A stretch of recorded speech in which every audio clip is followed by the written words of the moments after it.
যে দেশটির পরিচয় বিশ্বের বুকে সুন্দরীদের খনি হিসেবে, যাদের ঝুলিতে রয়েছে সর্বোচ্চ সংখ্যক বিশ্ব সুন্দরীর মুকুট। এমনকি এই তো লাস্ট বিশ্ব সুন্দরী প্রতিযোগিতায় সেই দেশই জয়ী হয়েছে। সেই ভেনেজুয়েলা আজ এক ভিন্ন সমীকরণে খবরের শিরোনামে। দক্ষিণ আমেরিকার এই দেশটি খনিজ তেল আর সৌন্দর্যের জন্য খ্যাত হলেও আধুনিক সমরাস্ত্র বা শক্তিশালী সামরিক সক্ষমতার দৌড়ে কেন তারা অনেকটাই পিছিয়ে? কেন বিশ্ব মঞ্চে যুদ্ধের দামামার চেয়ে শান্তির সুরই সেখানে বেশি প্রাধান্য পায়?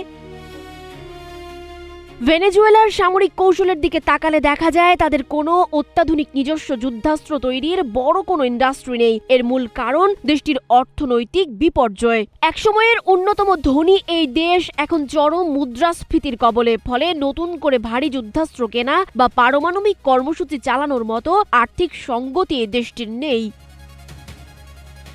তবে ভেনেজুয়েলা যে একেবারেই নিরস্ত্রীকৃত তা কিন্তু নয়। তাদের যা কিছু সামরিক সরঞ্জাম আছে তার সিংহভাগই রাশিয়া এবং চীন থেকে আমদানিকৃত।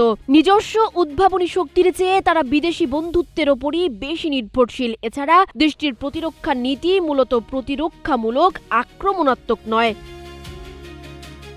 আন্তর্জাতিক বিশ্লেষকদের মতে মার্কিন নিষেধাজ্ঞার কারণে ভেনেজুয়েলা চাইলেই আন্তর্জাতিক বাজার থেকে আধুনিক প্রযুক্তি বা সমরাস্ত্র সংগ্রহ করতে পারে না। এছাড়া দেশটির অভ্যন্তরীণ রাজনৈতিক অস্থিরতা সরকারকে সামরিক আধুনিকায়নের চেয়ে ক্ষমতা টিকিয়ে রাখার দিকেই বেশি মনোযোগী করেছে। তাদের সেনাবাহিনী মূলত সীমান্ত রক্ষা এবং অভ্যন্তরীণ শৃঙ্খলা রক্ষায় নিয়োজিত। প্রতিবেশী দেশের সঙ্গে কোনো বড় যুদ্ধে জড়ানোর পরিকল্পনা তাদের ইতিহাসে বিরল, যে কারণে তাদের দেশের অভ্যন্তর থেকেই প্রেসিডেন্টকে আটক করিয়ে নিয়ে যেতে পেরেছে ডোনাল্ড ট্রাম্প।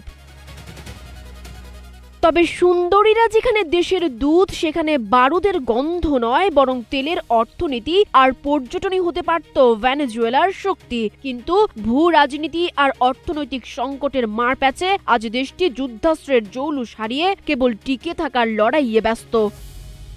সানজিদা আফরিন, সোনিয়া, নাগরিক, প্রতিদিন।